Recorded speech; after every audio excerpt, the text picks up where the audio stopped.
บต่อไปนี้เลยในกาลปานนั้นมายามันผู้ใหญ่กาบอเพื่อพระจุนแป้ง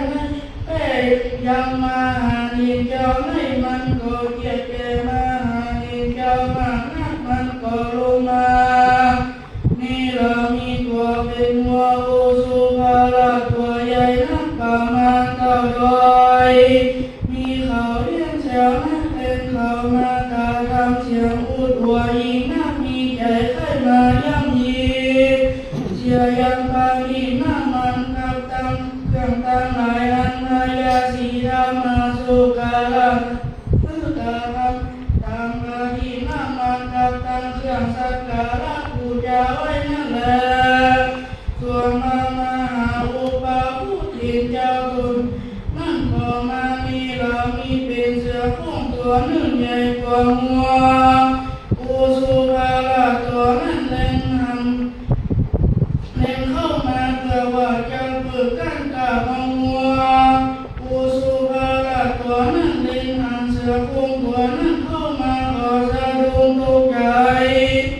ว่ามาแม่ก็เล่นเนียนและส่วนพายามันผู้นั้นมา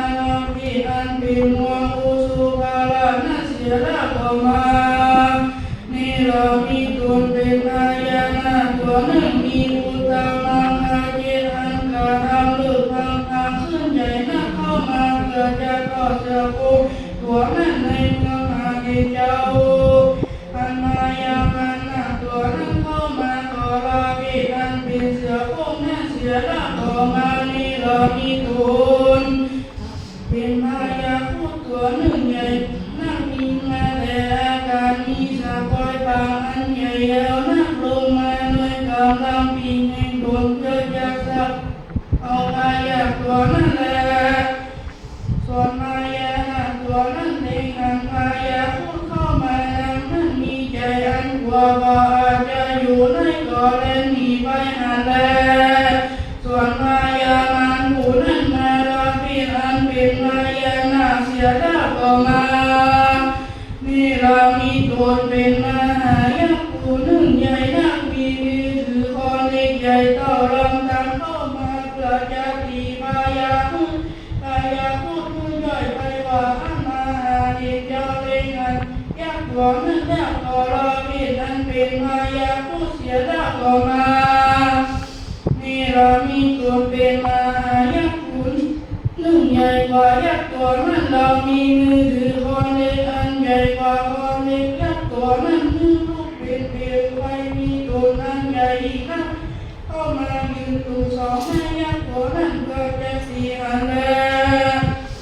พายามันนั่งกองมาละหันมาหาที่เจ้าตัวนี้เรามีเป็นมหายักษ์ตัวใหญ่นักมีใจอันกว้างมากนักก็เล่นเนียแล้วมาไม่รู้จริงอันนี้ว่าฉันนี่ผู้นี่บ่อาจเกิดจะพาจุดแป้พายารู้ที่บอกแม่มาบนตัวนี้ได้แล้วมาผู้เจ้าที่ทั้งสองเองมาหาที่เจ้าตัวนี้มันผู้เจ้าใส่ไป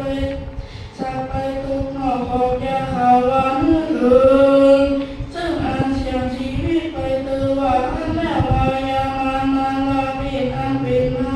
ยักษ์นั่นเสียละก็มานี่เรามีเป็นผู้ใจหนุ่มสาวลงทรงเครื่องประดับมานักมายืนอยู่สองแม่มาหาเด็กเจ้าอันแรกมานักมาหาอุปาผู้ที่เจ้าเล่นหันที่ชาแต่ในพายามันเจ้าอันนี้ใจว่าจะนี่พายามันนี่มาเกิดจะมาจุดแป้งในด้านนี้จะในผู้จักรทำเลยปากกานาอาสาแลมาเจ้าอันนี้ใจสันนี่เจ้ามาลาพิลันเป็นยังน่าเสียแล้วเจ้าก็มาการันตัวเป็นบุคคลน้องป่วยอยู่แล้วเจ้าก็มานี่เรามีสมาน้องมีกินอันมีนักเตะไปด้วยนอนตั้งหลายบางนักเป็นอันสูบคนที่เดินมานักเจ้าก็สัดใส่ในคอพายามันนั่นมือมันด้วยอธิษฐานเดช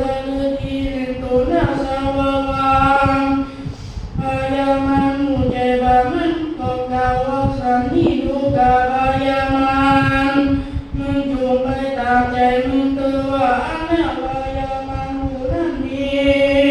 หน้ามองและน้อยแก่มังนั้นก็เข้าไปสู่สัจตุโลกาลานังสิกาวานุกา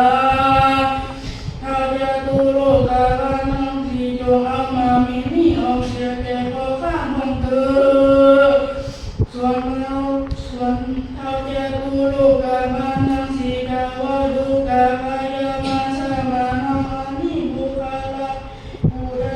มีสื่อสาเอามาผูกให้ในคอแห่งตั้งนักษาส่วนพายามาจึงกล่าวว่าข้าแต่เราจะตุโลกาบาลเป็นเจ้ายังมีดีผู้ตนหนึ่งมีจีวรมาอุปาโภคเป็นเจ้าเอามาให้ในคอแห่งข้าและขอเจ้าผู้ตั้งหลายจงเป็นที่พึ่งแก่ข้าแต่เธอเมื่อนั้นเขาจะตุโลกาบาลนังสีกาวะสามี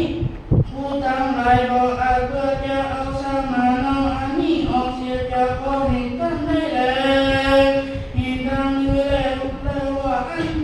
สาแต่และเจ้ามีผู้ตนนั้นมีเดชะฤทธิมานักได้ปรากฏเคยทำน้องเดชะฤทธิอนุภาพมานักก่อนมายามานตัวนั้นก็บอกอาจจะคนจะสร้างมาเอาอันนั้นในสามัญเขาจะตุโลกาบาลทั้งสี่นั่นแหละส่วนพญามารหมู่นั้นก็เข้าไปหานายาอินทร์เป็นเจ้าแก่เทวดาทั้งหลายแต่ว่าสันนิข้าแต่เจ้าผู้ขอเจ้าผู้จงเป็นที่เพิ่งแก่ข้าและขอผู้สร้างมาเอาอันนี้ออกเสียแก่ข้าเถิ